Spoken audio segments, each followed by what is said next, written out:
Hi, this is Mike. And before we get into this week's episode, I'd like to take a moment to do two things. First of all, I want to say thank you personally.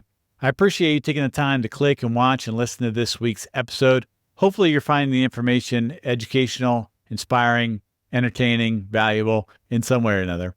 And secondly, I wanted to ask you if is there anything specifically that you would like to know or have answered?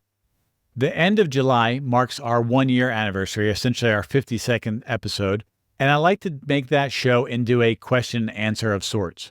So I'm just wondering, is there anything that you would personally like to know about money, about finance, about business, about me, about our walk, whatever it might be? If so, you can send an email to mike@truehealth.show, mike@truehealth.show, and I'll try to work it into that episode the best I can. Thanks again for taking the time to watch or listen. Let's get on to this week's episode. Hello, and welcome to another episode of The True Wealth Show. As always, I'm glad you're here. Thanks for taking the time to watch or listen to this week's show. Great job on continuing to invest in your financial future. Proverbs 6:4-5 says, "Give not sleep to thine eyes, nor slumber to thine eyelids. Deliver thyself as the roe from the hand of the hunter, and as a bird from the hand of the fowler." Andre Breton said, "Life's greatest gift is the freedom it leaves you to step out of it whenever you choose." We've been talking about debt, and we will conclude that mini series today in specifically talking about how to get out of debt. Earlier in the month, we talked about how debt was the ultimate transfer of wealth from the people to the institutions. We then talked about how the credit score is a fool's game. And last week, we gave you 9 reasons why you might not want to have a credit card, or at least reasons why I personally do not want to have a credit card. And today, I want to talk about the best way to get out of debt. Here's my supposition. My supposition is that most people desire freedom, to include that of financial freedom. And one of the biggest ways to get to financial freedom is to have that of debt freedom.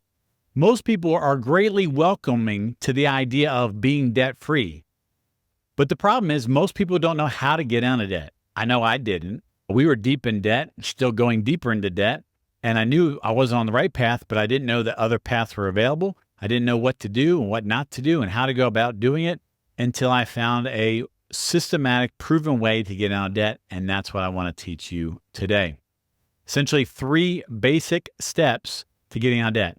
I say basic because they're basically pretty simple to understand, but they're difficult to apply, especially in a culture and a society where debt is prevalent, inviting, welcoming, enticing, and it takes a lot of challenges, right? So this worked for me personally, these 3 steps. It will work for you. It's worked for everybody that I've helped coach. If you do these 3 things, you will get out of debt. Step number 1 of how to get out of debt. This is going to sound pretty simple, but stop borrowing money. You have to stop borrowing. You cannot dig your way out of a hole. You have to first jump out of the hole and start filling it in. That's kind of the irony, I don't want to get political here, but the irony of this whole student loan forgiveness stuff is that, we should forgive the loans because they're oppressive, because they're a hindrance and whatever it is. And yet at the same time, we're still loaning money from the federal government in student loans. If they're bad, shouldn't we stop? If they're good, shouldn't we keep them? Right? So that's the irony. Well, the same is true with your own personal finances. If you're in debt and you want to get out of debt, you cannot keep borrowing money, right? It's that simple. So the way to stop borrowing is to do a handful of things, right? Cut up your credit cards, call and cancel them to future charges, freeze your credit, right? You go to all 3 different credit unions, Equifax, TransUnion, Experian, and put freezes on your credit so that you cannot get any credit. If you have a 0 balance account of any sorts, cancel it if you don't need it anymore, right? Because if you're not going to debt, then you don't need it. It's pretty simple, right? You have to make the commitment to stop borrowing money. And that is the biggest thing. The biggest thing we talked about a lot of times here about the money mindset side of things. The mental side of things, there's a behavioral element for sure, but it starts with mindset, right? All change starts with mindset, specifically identity. You can go back and watch some of those shows we did earlier last year, where how our identity shapes our behavior, right? So you have to reshape your identity to I am a person who does not borrow money. Up to this point, maybe you have been. Maybe you're a person who always borrows money. Maybe you're a person like me who repeatedly borrowed money. You have to have a mindset shift, and the way to do that first is in your mind by saying, I am going to become a person who no longer borrows money. And when you do that, when you draw the proverbial line, one, expect a test on that, but two, that's where real change happens. So that's the first step. Make the commitment to stop borrowing money. Step number 2 gets a little harder, right? So step number 1, not so difficult. It's a decision, essentially, and then followed by some action. Step number 2 is to eliminate all of your non-mortgage debt by using the debt snowball. So when we say non-mortgage debt, that's basically anything that is not a mortgage. So think credit cards, car loans, student loans, home equity line of credit if they're small, consumer loans, signature loans, all these types of things, loans for furniture, loans for other purchase that you've done, whatever it might be. Anything that does not have the word mortgage in it goes in this category, and you would list them out by balance. List them by smallest to largest by balance, right? That is how we set up the snowball. And then essentially what we do is you have a spreadsheet, or you can do it on a piece of paper if you want. You write the debt, the amount that you owe, and the minimum payment. And then you sort it, not by minimum payment, not by the interest rate or any of that. You sort it by the balance, the smallest balance. And what you do is you pay minimum payments on everything, and you kind of attack the little one. So you take all the money you can, and you apply it to that smallest debt. And eventually, after a period of time, normally pretty fast, because some of those are just a couple $100s, you can get rid of those pretty fast. That one's gone, and then you move to the next one, where you take the minimum payment that you were paying, plus anything else you can get throughout your budget, and apply it to that next loan. And every time you pay one off, the debt snowball, the snowball gets bigger, just like snow, a ball rolling down a hill.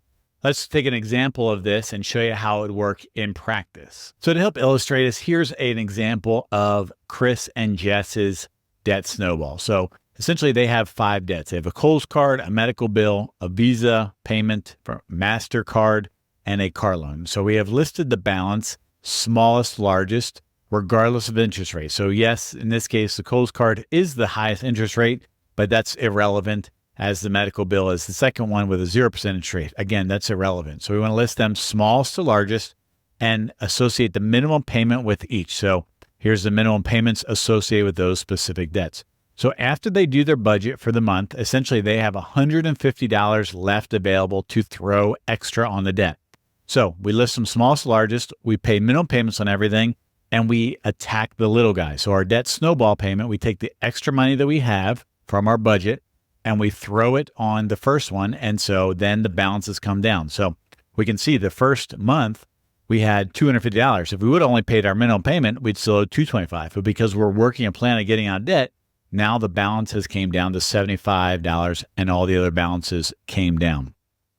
So next month they do their budget again. They have $150 left. The balances have came down. We list them smallest to largest. We pay minimum payments on everything and we attack the little guy. Well, we only have a $75 balance. We pay a minimum payment of $25 and essentially $50 from our $150 snowball, and that balance then is gone. So we take the remaining money from that month that we have, which is $100, and we throw it on the next smallest bill, essentially, and the balances come down. So next month going in, we only owe $100 on our medical bill.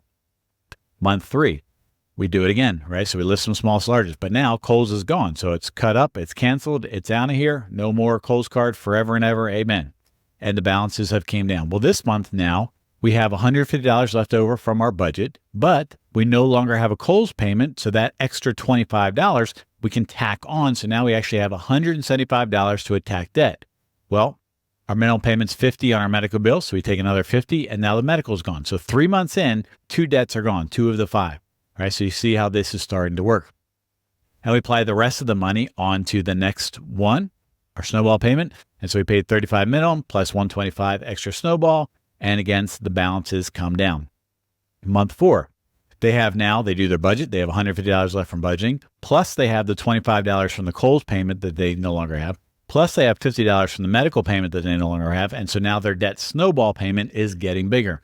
And we apply it to the next smallest loan, which is the Visa. Essentially, the $135, and that then is paid off as well. And we start throwing the rest at the MasterCard, and the balances come down because we're not going into debt. We're not borrowing anymore. So every month the balances are getting smaller and smaller. Well, guess what? Now the snowball got bigger because we picked up the $35 from the Visa as well. And so we can attack the little guy. We pay little payments on everything and put all $260 of the snowball payment on the MasterCard, and the balances come down. And then we basically do the same thing again. We pay off then the MasterCard with our debt snowball. It's gone. We play an extra debt snowball onto the student loan, and it comes down. Right? So 6 months into it, essentially, we have gone from having 5 debts to essentially 1. And our debt snowball got bigger. And essentially now you can see they're making double car payments because they had the minimum payment of $300 and their debt snowball is $300.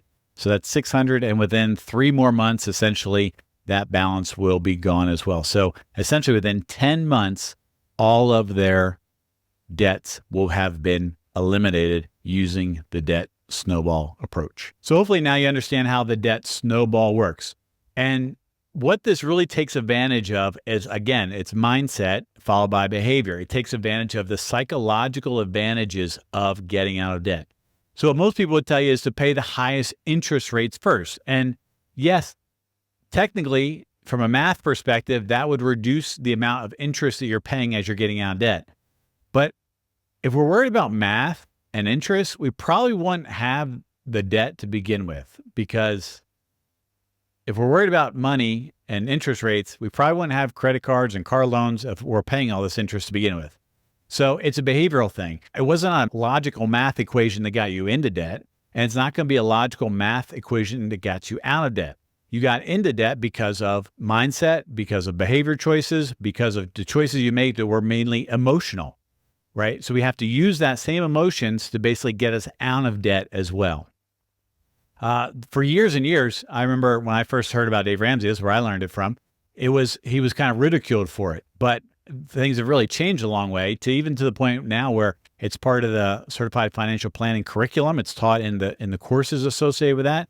Even in your major financial planning tools, it's incorporated in that. For example, Right Capital has it here as well. Now jumping into Right Capital, we can see how the debt snowball will be applied in the scenario of Joe and Jane Average. So just recapping where they are, essentially, we can see from their snapshot of their balance sheet, it looks like they have some debts here. They have some credit cards, they have some mortgages, they have some student loans and other debts.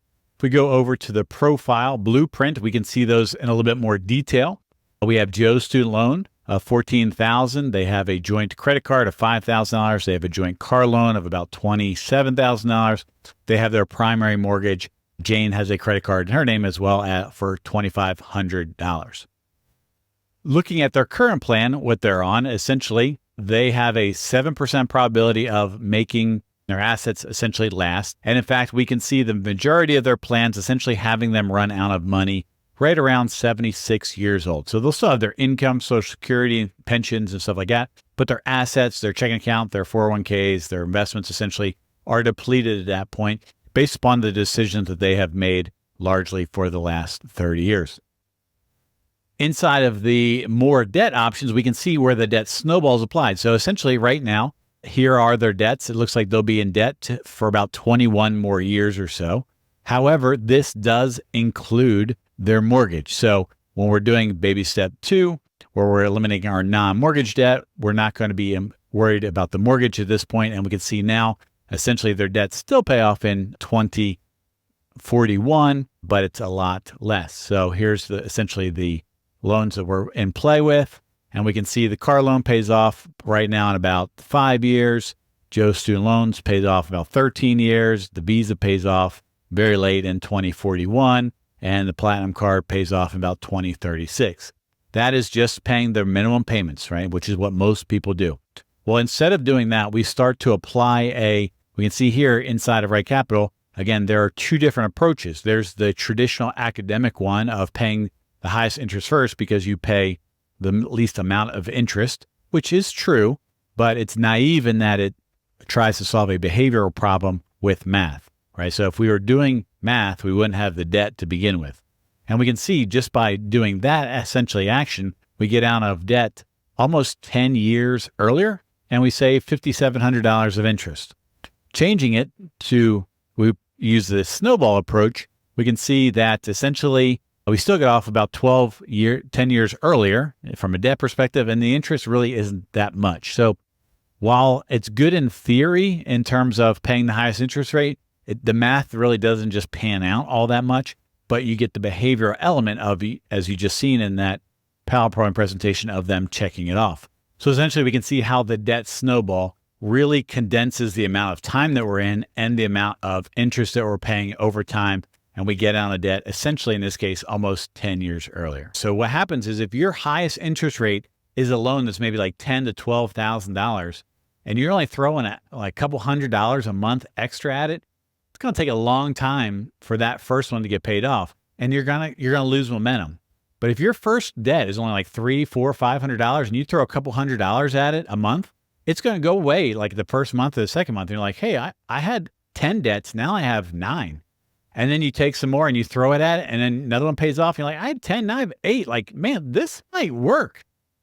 And you get momentum going for you. You get inertia working for you. You get projection working for you. And eventually you can see, hey, I'm down to 5 now. I'm down to 2. I'm on my last debt. And eventually it gets paid off because you get momentum going for you. Okay. So step number 1 to get out of debt is you got to make the commitment to stop borrowing money. Step number 2 is to use the debt snowball approach of eliminating your non-mortgage debt. Step number 3 is to go crazy. Go crazy. Like, you got to go nuts. You have to deliver yourself. We read that scripture in Proverbs. You got to deliver yourself like your life's on fire, because your financial life is on fire, right? This debt is killing you. It's hindering your marriage. It's hindering your health. It's hindering your spiritual walk. It's hindering your career path. And not to mention, it's hindering your ability to grow wealth. Your largest wealth building tool is your income. And when it's all going out in stinking payments, you don't have any money to build wealth with. You have to get out of debt, and you have to do it fast, like your life's on fire. And the only way to do that is to get wired up, fired up, and get after it and go crazy. How do you do that? You have a budget. Every month you have a budget, and you make that budget squeeze down to the point where you reduce spending to the point where it's kind of starting to cry. It's so bad, right? You just hammer it down, hammer it down. I remember when we first started doing this, I'd say I told Erica, but essentially we agreed upon, she had $400 a month for groceries for a family of 6. And I said, I don't know how you're going to make it happen, but that's the only amount we can get. We just squeezed it down. We didn't eat out. We didn't go on vacations. We didn't buy anything. All the stuff that we bought came from thrift stores. We didn't spend anything for years. We reduced our spending to nothing. Did it suck? Abso-stinking-lately. Yes, it stunk. Gives me chills just thinking about it. I don't want to be there. And we're not there anymore. You know why? Because we don't have debt. It's gone. The sooner you pay it, the sooner it goes away. And you have to cut down your spending to throw everything at it. Not only do you cut down your spending, raise your income. Extra work, overtime, part-time jobs, things like that. You'd be surprised how much extra income you can make by working extra or picking up a part-time job. Eric and I, when we did this, we basically worked 6 jobs between the two of us. I worked 3 jobs. She essentially had 3 jobs. And we were literally passing in the night. Like, one of us was always at work for a period of time. I'd have the kids at home. We'd stop somewhere, meet. The kids would get out. They don't remember it. Thankfully, they're so small. They get in the other car with me or mom, and the other one go to work, and the other one come home. One was a single parent at home, and they're at work. I mean, we just busted it for a while. And all that extra income doesn't go to spending. I worked hard today, I'm going to get a latte. No. All that extra money goes on to the debt, and it ramps it up even more, right? Because we're going crazy. Not only that, you can sell some stuff. My guess is if you look around your house, you look in your garage, you look in your basement, you look in your attic, look in your storage unit that you're paying for, you probably have a bunch of stuff that you could turn into cash. You know what you should do? Sell it. Facebook Marketplace, Craigslist, yard sales, garage sales, flea markets.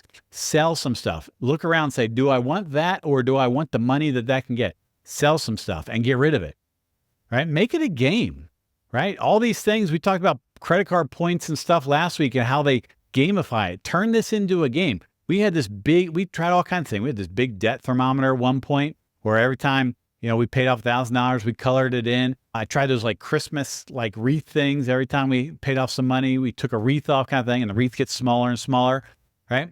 Make it some sort of game. I remember I was so excited about bills showing up because it was like every 2 or 3 days we were getting paid from some sort of job and we were throwing money at it. I couldn't wait for the bills to get there because I could pay them off soon away. Instead of going to the mailbox and be like, oh, here's another bill. I was elated that they're coming because the more they came, the sooner they came, and the more I worked, the more I got rid of it. Again, did it stink? Absolutely it stunk. But you know what we don't have anymore? Any more debt. It took us about 37 months to pay it off. And we had hundreds of thousands of debt. You'd be amazed how fast some of this stuff can go away if you just go crazy and bust it. And yes, does that season stink? And do you miss out on some kids and times and family relationships and all that kind of stuff? Yeah. But there's a price to pay to win. And the nice thing about this is that you don't have to continually pay the price. Once you pay it one time, you stop borrowing, use the debt snowball, you go crazy. Once it's gone, as long as you don't go into debt, it's gone and it's not coming back. Imagine the day when you go and you pay off that last payment and you are debt free, either with this or inclusive of the mortgage that you pay off a little bit later. But imagine what it would be like to have all of your income yours, where you don't owe anybody and you don't have to worry about collectors. You don't have to worry about late payments. You don't have to worry about fees. You don't have to worry about interest, and all that stuff goes away. And now all that money that comes in, you can start saving and giving and investing and build your financial freedom. And so now flipping back to Right Capital, we can see this applied, this go crazy strategy inside of Right Capital for Joe and Jane Average. So let's say they go out and they get some part-time jobs and they start making $2,000 extra a month, essentially $500 a week. And we apply that to their approach, and we can see that their debt now goes from not 2041, not 2031, but essentially the end of 2025, right? So this is the idea of going crazy and applying all of that money that you're earning straight to your debts. And essentially they get out of debt, what's that? 15 years earlier or so. And they save a ton amount of interest. And not only that, this starts to play a large role in their larger plan, which is the idea of getting out of debt. And we can see that if we apply the $2,400 that they're making from an income, essentially just for 2 years, the rest of this year and next year. It's not forever. It's just temporary until the debt goes away. And we apply all of that using the debt snowball approach. We have now increased our probability of success, the number of trials will make it of having money at the end, essentially 200%, right? So it's gone from 7 to 14 to 21. That's 200% gain. And looking at now, the median trial doesn't have them running out of money until about 80. So does that solve all their problems? Absolutely not. They still have some issues that they need to achieve, but they're essentially out of debt now. And we can see in the cash flows how that really begins to make a change. Right? It looks like it's still going into debt, mainly because of these goals here in terms of buying cars, so that we need to adjust how much cars we're going to save for and things like that. We still have a college problem that we have to address, and we still have a retirement problem that we have to address. But now with no debt, essentially, they're beginning to put themselves in a position where their larger plan will work. Today, we talked about getting out of debt. We talked about the 3 basic steps, simple to understand, certainly hard to do. Number 1, stop borrowing. Number 2, use the debt snowball. Number 3, go crazy. And there will come a day where you will not have any more debt. Your micro action for the week: make the commitment to stop borrowing money. I hope this helps you on your financial journey. If you have any questions or comments, you can leave them below or send an email to mike@truewealth.show. And until next time, hope you have a great day. Thanks again for taking the time to watch this week's episode of the True Wealth Financial Show. I encourage you to like, share, and subscribe so you don't miss any future episodes. Additionally, you can find more information on our website at www.truewealth.show. One final note, though, as we wrap up to today's show. While I hope the information was helpful, valuable, and insightful, it's really for information and educational purposes only. Prior to making any decisions or taking any actions, I'd strongly encourage you to talk to your legal, tax, estate, or financial advisor who's familiar with the unique circumstances of your particular personal situation. Thanks again for watching, and until next time, hope you have a great day.